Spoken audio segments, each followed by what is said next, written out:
YCP నేత గన్నవరం మాజీ MLA Vallabhaneni వంశీకి ఒకరోజు ఊరట మరొక రోజు ఇబ్బందులకు గురవుతున్నాడు. తనపై నమోదైన అన్ని కేసుల్లోనూ బెయిల్ మంజూరు లభించడంతో ఆయన విడుదలకు మార్గం సుగమమైంది.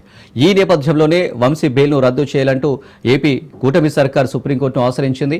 ఈ పిటిషన్పై ఇవాళ సుప్రీం విచారణ చేపట్టనుంది. దీంతో ఇవాళ వంశీ భవితవ్యం ఏమిటన్నది ఆసక్తికరంగా మారింది. కాగా ఈ ఏడాది ఫిబ్రవరి 13న హైదరాబాద్లో వంశీని అరెస్టు చేశారు.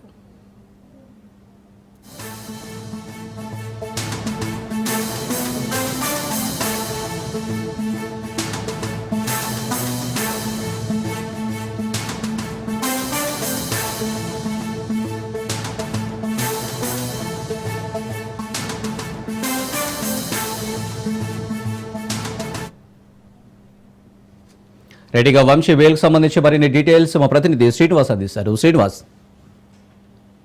అని మాజీ ఎమ్మెల్యే వైఎస్ఆర్సీపీ నాయకుడైనటువంటి వల్లభనేని వంశీకి అంటే నకిలీ ఇళ్ల పట్టాల కేసుకు సంబంధించి నిన్న ఏలూరు జిల్లా నూజివీడు కోర్టులో బెయిల్ మంజూరు చేయడం జరిగింది. ఈ నేపథ్యంలో ఈ రోజు నడిదాటలో విడుదల అవుతారు. ఈ రోజు అంతా ఫార్మాలిటీస్ అన్ని పూర్తయి విడుదలయ్యే అవకాశం ఉంది అనుకున్న నేపథ్యంలో రాత్రి సుప్రీం ప్రభుత్వం వైపు నుంచి అట్లాగే టీడీపీ నేతలు కూడా వంశీకి బెయిల్ ఇవ్వచ్చని కూడా ఇచ్చిన బెయిల్ ని మంజూరు చేసినటువంటి బెయిల్ రద్దు చేయాలని సుప్రీంకోర్టును ఆశ్రయించడం జరిగింది. అయితే ఈ రోజు ఏదైతే సుప్రీంకోర్టులో వేసినటువంటి పిటిషన్ ఈ రోజుకి వాయిదా వేశారు. ఈ రోజు మరి కాసేపట్లో సుప్రీంకోర్టు బెంచ్ మీదకి వెళ్ళిన తర్వాత ఇక ఈ పిటిషన్ కు సంబంధించి విచారణ జరగనుంది. అయితే దాదాపుగా అన్ని కేసుల్లో కూడా వంశీకి ఇప్పటికే మేము వచ్చినటువంటి బెయిల్ మంజూరుతో చూసుకున్నట్లయితే అతనిపై నమోదైనటువంటి అన్ని కేసులపై కూడా బెయిల్ మంజూరైంది. గతంలో కూడా ఉన్నటువంటి టీడీపీ ఆఫీస్ పై దాడితో పాటు మరికొన్ని కేసులపై కూడా అతను గతంలోనే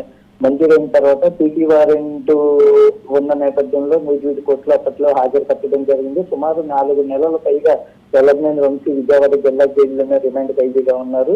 అయితే నిన్న ఏలూరు కోర్టు నుంచి బెయిల్ మంజూరు కావడంతో కాస్త వంశీకి ఓరస్ లభించింది అనుకున్న నేపథ్యంలో టీడీపీ నుంచి సుప్రీంకోర్టులో పిటిషన్ వేయడం కుటుంబ సభ్యుల్లో కావచ్చు, లేదంటే వైసీపీ శ్రేణుల